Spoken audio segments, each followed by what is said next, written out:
It's time for the show about the people and the places of the Carolinas with the occasional visitors. In addition to hosting the award-winning syndicated TV show Life in the Carolinas, Carl White writes a weekly syndicated column and now hosts this weekly show, the Life in the Carolinas podcast. Now you can hear the story about the stories. And now, here's your host, Carl White. Keegan Watson, it's so good to see you, buddy. Glad to be here. You know, I've been following your work for a while, in the sense that I would go into this really cool little hardware store in North Wilkesboro, a real old place. And I remember going in and seeing one of your bowls, and I was just amazed at the craftsmanship, and the owners told me all about you.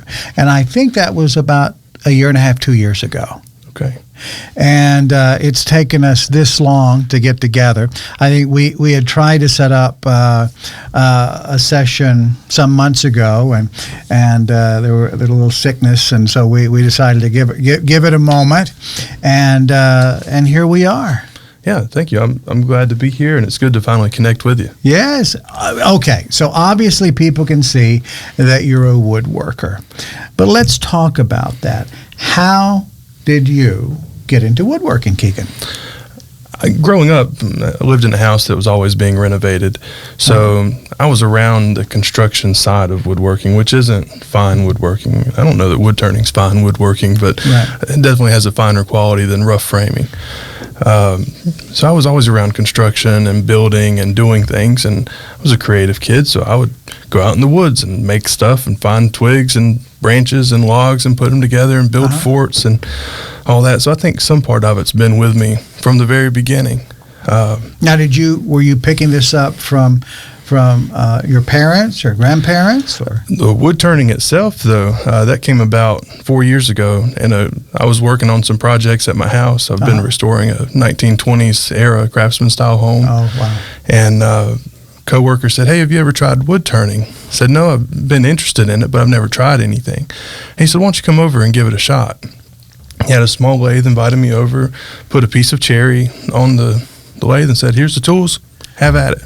Wow. And kind of turned me loose, kept a watchful eye to make sure I didn't do anything too wrong. But that night I made a little cherry cup. Probably took me 3 or 4 hours to make it, but I was enamored. It's one of those things. There's been a few things in my life that whenever it grabs a hold of you, you have no choice but to follow it. Right. And wood turning was one of those things. Okay. So literally, a buddy invites you over, and your first go at it, you make a cup. Yep. Right? And that was sounds like it was more than a seed. It was like it was a seed, and it turned into a cherry tree right there in front of you, right? Yeah. Within a week, I found an old machine, I think on Craigslist, and I went and bought it, and then I was off to the races. I was turning. Oh, that soon. Oh my God. Well, you know what? You get an idea and you just go for it. Yep. Right?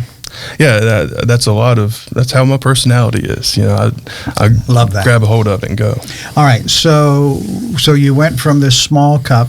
Let's talk about that journey, because I'm guessing that a lot of our friends watching will see some of your work and think, "Oh my gosh, how in the world did that happen?"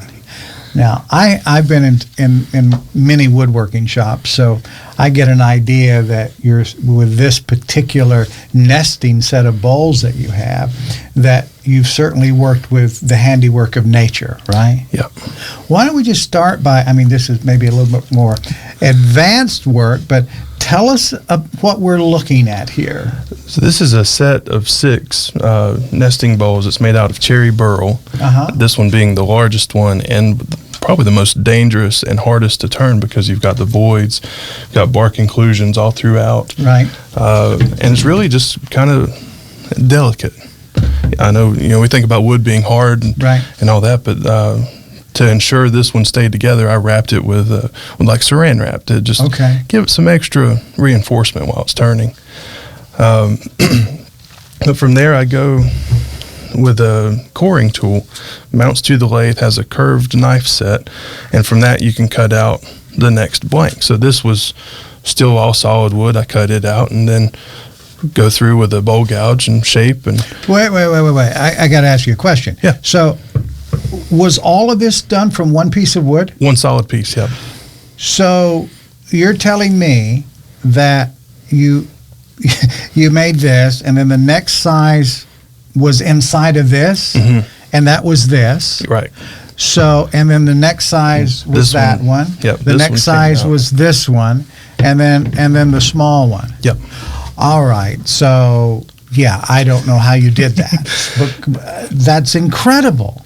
It's a lot of fun, and whenever I started, I would take a piece of wood this size, and I'd say, Right. this is going to be the bowl that I'm making, Right. and that's it. And the rest of all that wood was just shavings in the floor.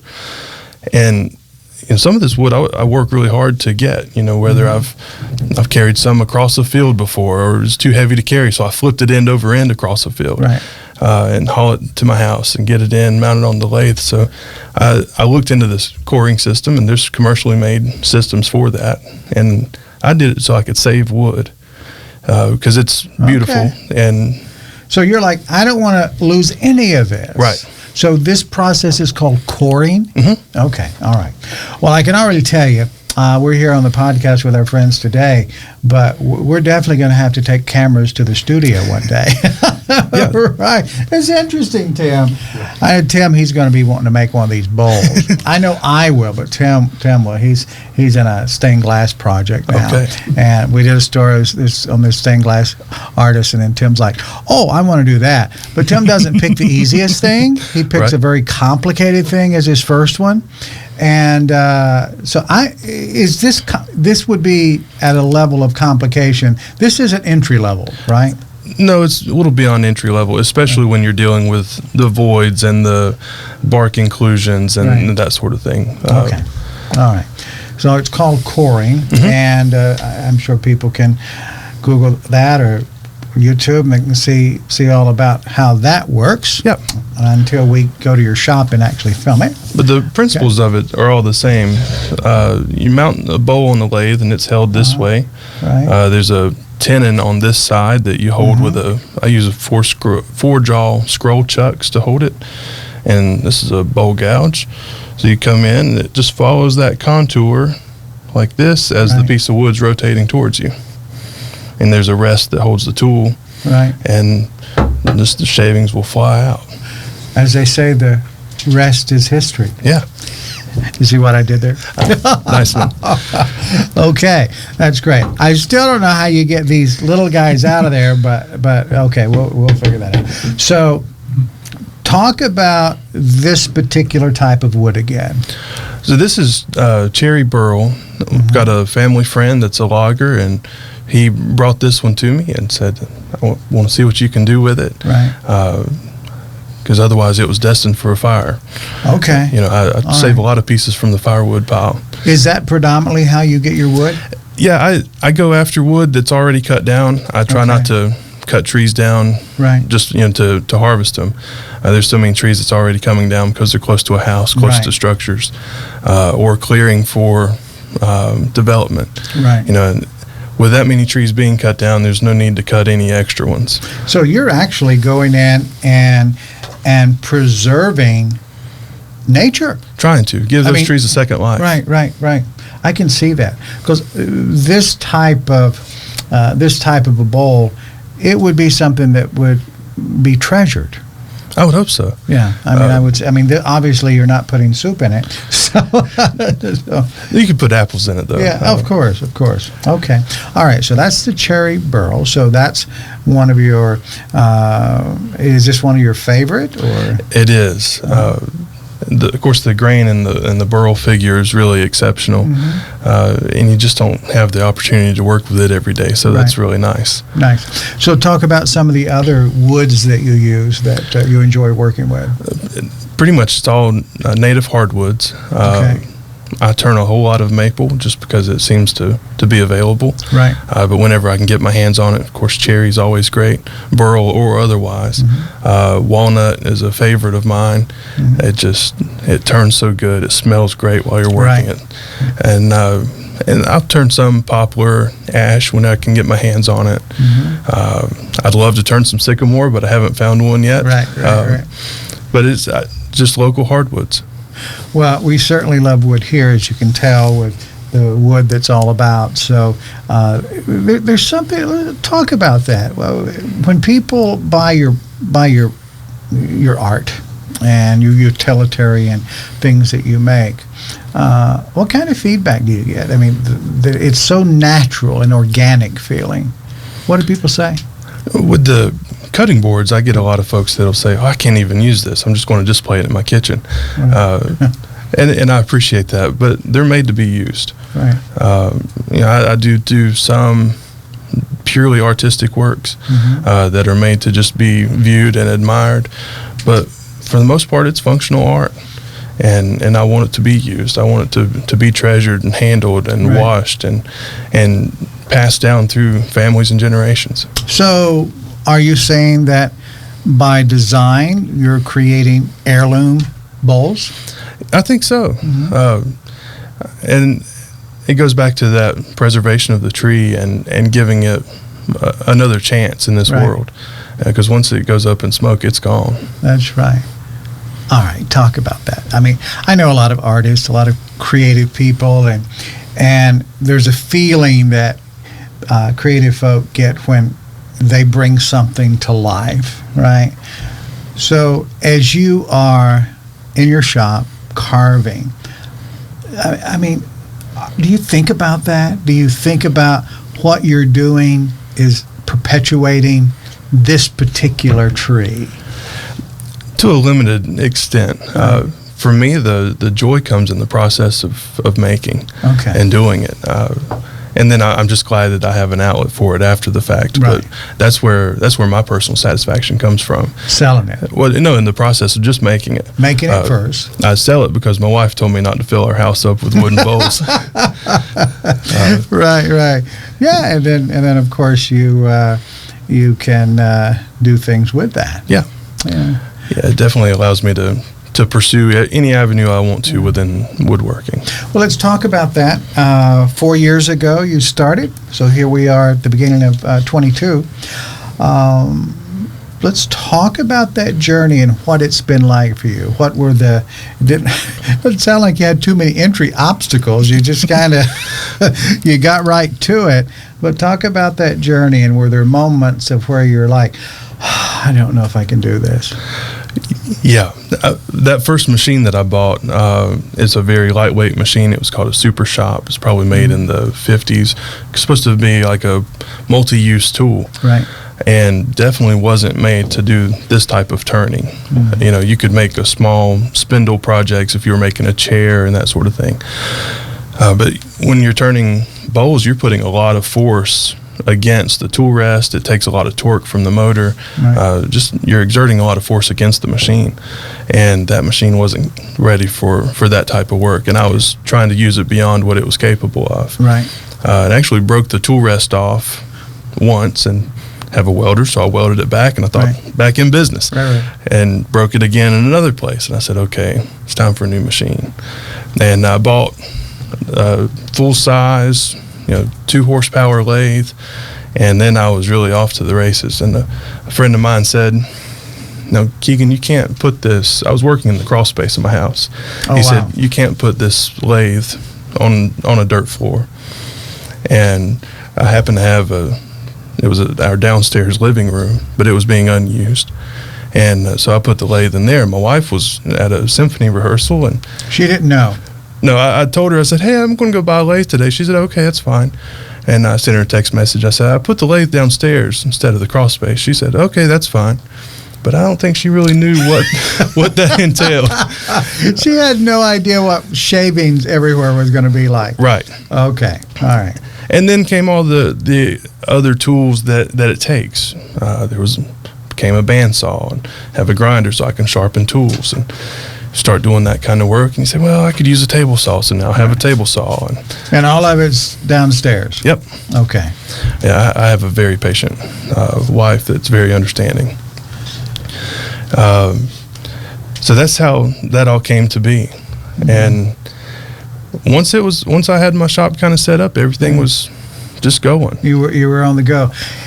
Bowls like this, wooden bowls, they've been made forever. Yeah. Right? I mean, this is not a new concept or an idea. Right.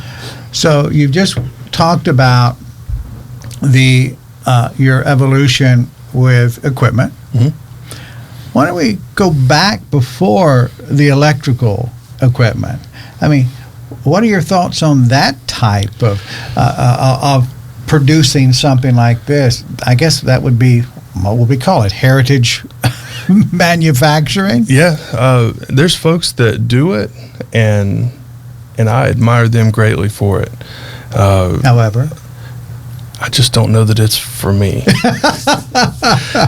I admire the work, but I really enjoy this style of creating. You don't want your foot to have to kick that, or it was a pumping action, I think. Yeah, there were pumping action. In the beginning. There were pole lathes, so you physically had a limber tree that you could tie a rope to and press down, and so the bowl or whatever you're turning would rotate towards you, and then it'd have to rotate the other direction. So it would cut while it's rotating towards you, and then not cut, and then cut, not cut, and back and forth. And you could turn bowls that way, but you have to be a very patient person. Right. And I think I'm fairly patient, but I don't think I'm that patient. Right. Well, your wife would not have been so demanding that you not stack them up, because it'd take a while to stack anything up. It would. If you were doing it that way. All right. So, I mean, so you've got that compare and contrast. So does that give you a greater sense of appreciation when you see a bowl that's 200 years old and knowing what they had to do to make that? Absolutely. Mm-hmm. And also the more primitive ones that are hand chopped out, Right. with an adze. Those are, I think that's a truly unique artwork. Right. And there's still people that are doing that, and my hat's off to them. Right. It's hard work and can be dangerous, but it definitely takes a unique skill set to do. So I don't remember how long ago it was, but it seems like a few months back. I saw one of your social media posts, and you were working on a bowl, some type of a bowl, and there was an explosion. Tell us what happened. I think there were some micro cracks in the piece of wood that I just didn't see. Mm-hmm. And unfortunately, that's one side of it. The tree was a living organism, and Right. there's going to be places it's not a perfect medium, and unfortunately sometimes we lose them. Yeah. That one I lost, I think, because of a defect in the wood, but there's been other times where you're always chasing that very last curve as you come around the bottom, and Right. you go right through the bottom with the bowl So gouge. you go just a little too far. Yep. Right. So I saw the note that said it made a big mess, but you weren't injured. Yeah, I have been hit. I think I fractured my arm earlier in the year last year. Of course, that was painful, but What happened? the bowl flew apart. And my hand, it was a large bowl, 22-inch plus diameter, so and probably 13, 14 inches deep. So you're inside the bowl, and it came apart and just right down on my arm. Wow. Actually hit my arm and knocked it into the tool rest. So did that,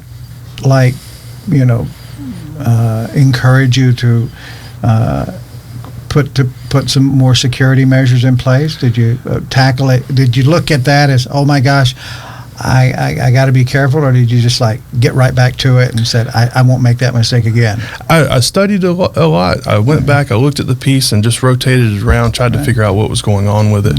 But I don't think it had any effect on me, It truly other was. than just be careful. Yeah, it was a mistake that you and the bull both made. Yeah. Right. Okay. And I've learned too, the wood from that tree, I have a unique way of I remember the bowls and the trees they come from. But that whole tree, the wood is just it's got a lot of tension in it. There's a lot of curl, so it's beautiful when you make something, but you can also lose a piece pretty quick. Wow. All right.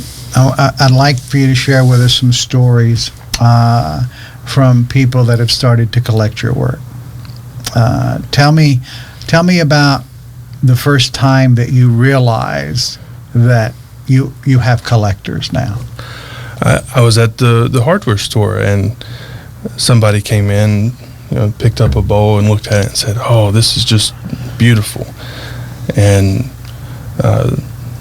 Richard, one of the owners of the store, said, "Well, the gentleman makes it right here." So I go over and they said, "I have 3 of your bowls at home." And she's, I was elated. I don't expect people to collect it. I think of it as a functional piece and not really a collector's item. Right. It's awe-inspiring. Makes me want to do a better job. So you did that incident?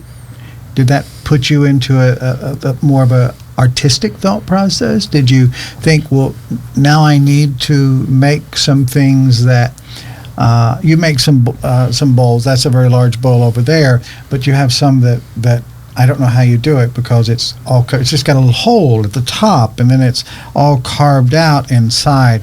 I don't know what the utilitarian purpose for that would be, other than keeping snakes. I guess you could keep snakes in there. But those pieces, hollow forms, right? Because it's just, you can admire this shape, and I think it makes them easier to handle. But they're purely just for decoration and admiration. Every year, our local art gallery has a Northwest Artists exhibit, and I use that opportunity and other calls for artists for juried work and that kind of thing I want to push my boundaries. I want to continue to grow. I don't want to be stagnant. So anytime I see a call for an artist, or certainly that exhibit here, I try to think, well, what's something else I can do? What's a new avenue I can go while still working at the lathe? Because I really enjoy that. Nice. Do you have someone that has inspired you, and it works that you've looked at now that you're on this journey, and you really respect what they do? I really enjoy John Jordan. He's a wood turner in Tennessee, and he turns hollow forms. I enjoy his work tremendously, and also the work of David Ellsworth, who's a very prominent wood turner that lives in Asheville now. Have you met any of these guys yet? I've corresponded with them. I have a set of tools from John Jordan. He makes his own hollowing tools, so you can get inside that small hole in the top and hollow all that space out. Right. I have a set of his tools, and I've corresponded with David Ellsworth. I wanted to take a turning class with him when he has the availability. So that's part of the process, right? You, now that you're in the craft, to learn new things, that sounds like that's what you want to do. So you'll go take their classes that they have whenever they do. And I would imagine at their level, everyone there is probably where you are in your journey, right? I think so. And they advertise them from beginning to intermediate and or advanced level. And I haven't had one of the classes. I'm not sure where the other folks would fit into the category. I know I have a passion for turning, and I just want to pursue it as far as I can. Let's talk about that. What does that mean, as far as you can? You're how old are you now? I'll be 35 in a couple months. All right. So you're mid-30s. What does the future look like? I mean, I know that's a big question, but I mean, is this something you see yourself doing as an old man? I think so. Yeah. I enjoy that time in the shop. Okay. There's something about it. Early in the morning, you go in, you turn the lights on. It's kind of like you're waking up all the machines, and it's just neat seeing everything come to life. Right. And I don't see a life without it. So when you're 85, you'll be in there doing your version of making a Pinocchio. Yeah. Yeah, I can see that. So tell me, what's the family think about this? I mean, they're obviously in on this journey with you, right? Yep. Especially your wife and at home.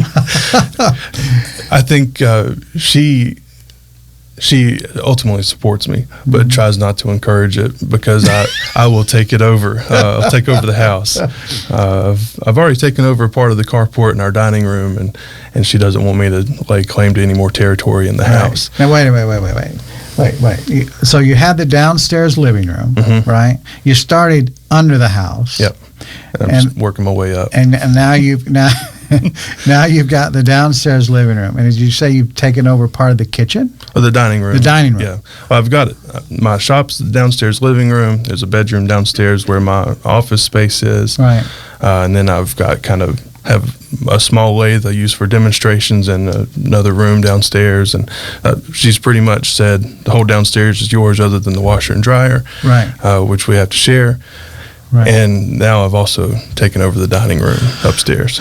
So you said exhibit. So you have people who come and take classes with you, or No, I'll take it to demonstrations, like for an art walk or that kind of thing. Okay, all right. It's a small lathe. It's about 100 pounds. It's movable. Okay. Sure. The machine I use for these, it's about 800 pounds. Right. Not You don't easily take that moved. out on the road. No, not if I can help it. Right.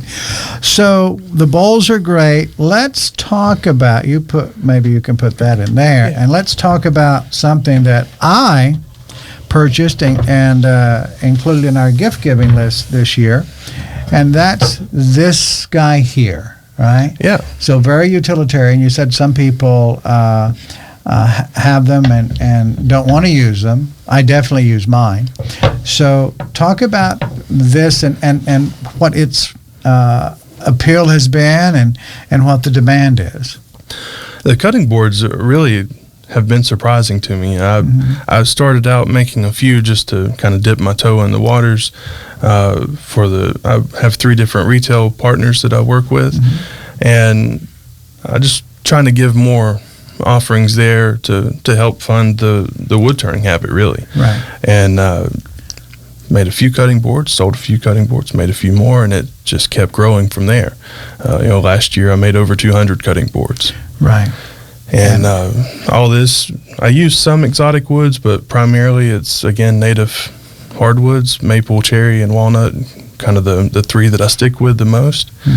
And I take it all from rough sawn lumber from local sawmills and joint and plane, cut it down with a table saw, and then lay out the different patterns and all that. So once again, you're taking something that's not necessarily looked at as fine wood, right? It is, but it just has been unprocessed. And here you're making something that is very practical.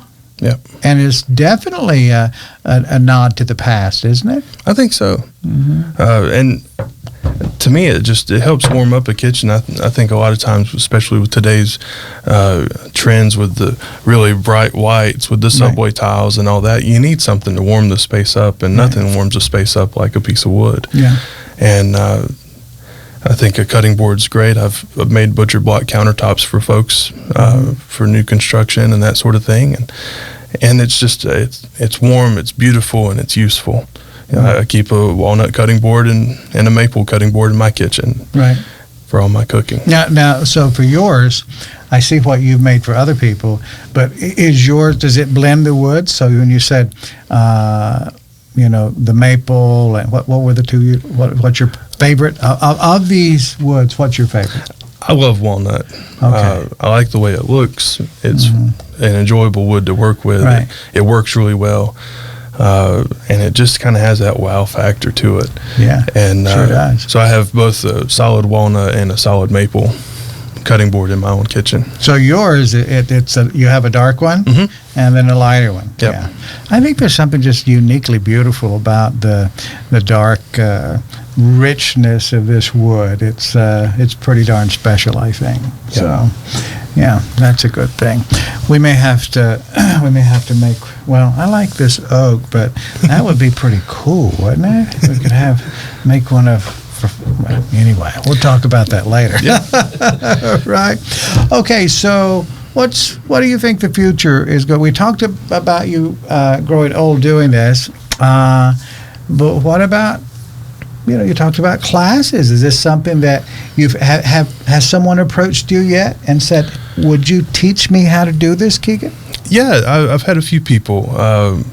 One was a young lady, reached out to me, said that she's very interested in learning wood turning. She was only in our area for a short time, right? But asked if I could just show her how to be safe, what a lathe is, how it's used and that sort of thing. And then I've got a couple other friends. One of them, co-worker that got me into this, has also got a few other folks in, and now we all kind of get together occasionally and have what we call turning club, and we talk about turning, and we'll all take a turn and make a piece, and we all can benefit from each other's experiences and share that, and it works a lot. It works together as a community. So are you spending much time with other artists, people who paint and do pottery, and have you crossed over into that type of networking yet? A little bit. I've got a few friends that are potters, and my mother, she did pottery as a hobby. So I remember going to classes with her whenever I was just a young boy, and seeing the pottery wheels, and she later had a studio at our house growing up, and so I'm familiar with that process. Did she take over the whole house? No. No, she just stayed in the one spot, which is better than I could have done. I'll take it over. What does she think now? She's really encouraging. She likes seeing the pieces that I make, and just kind of pushes me along for the ride. Right. The one that's been really surprising to me is my dad. Of course, parents support their children, sure. But Dad burns wood to heat his house, and so he would get a load of logs from a logger, and he'd call me and say, "Hey, got some really good looking wood in this pile. It's probably going to be too nice to cut up. Did you want to bring a saw up and help me cut some of this and cut out bowl blanks for you?" And so Dad's been really big to help me with that. Or he had a Christmas tree farm, and we still have land and trees on it, and so when things come down, he say, "Hey, you want to look at this tree that fell? We can cut it up for bowls, or I'll cut it up for firewood." And so my dad's been really helpful. And so he's been sourcing great pieces of wood for you. Yeah. Oh, that's great. That's great. And you go get it, and then what you don't use for bowls, the deal is you help him cut the rest up for firewood. Yep. Yeah, it's a win-win. Well, that's fantastic, right? I mean, has it gotten to the point yet of where you just have to go out and buy logs, or are you truly taking things that would have ended up? So far, I've been really fortunate, and I think part of that's the area we live in. Sure. They call this the hardwood capital of the world. Right. But I haven't had to look for wood. Folks will say, "Hey, this tree fell down. You mind coming cutting it up?" And sure. And my hope is it's beneficial to them. Maybe it saves them money from having to pay somebody to come clean it up, and of course I enjoy the beauty and use of the wood. Right. So it's a win-win for everyone. Yeah. That's great, Keegan. Well, I just know we could probably talk for hours about wood and all the different species, and maybe we'll continue that conversation on another podcast. But I'm really looking forward to us coming out and visiting with you at your shop and doing a piece for our broadcast show. Okay. I think people would enjoy that. I'll if you're working on one of these bowls, I'll stand over in the corner. maybe we can do some easier projects on that time. That would be a great thing. Well, this has been fantastic, Keegan. How do people find out about you? I have a website. It's handcraftedbykeegan.com. Okay. Right now, it's just a gallery site. You can go and see my works, but it has all my contact information there. Right. I'm also on social media and Facebook and Instagram. All right. Fantastic. All right. Well, it's been great spending time with you, Keegan. I love meeting artists, and especially people who are taking things from nature and just enhancing their beauty so that we can live with them. Yeah. Right? That's a wonderful thing. Thanks, Keegan. Great spending time with you. Folks, hope you've enjoyed meeting Keegan and these incredible bowls. Are you as fascinating as I am? This is amazing. Absolutely amazing. Thanks for listening to the Life in the Carolinas podcast. If you enjoyed your time with us, please visit the show's website at lifeinthecarolinas.com. Join our mailing list, and we'll keep you updated every week on what we have coming up and other interesting things around the Carolinas. We value you as a podcast subscriber. We'll see you next week. And remember what Carl says, it's never a bad time for a good story.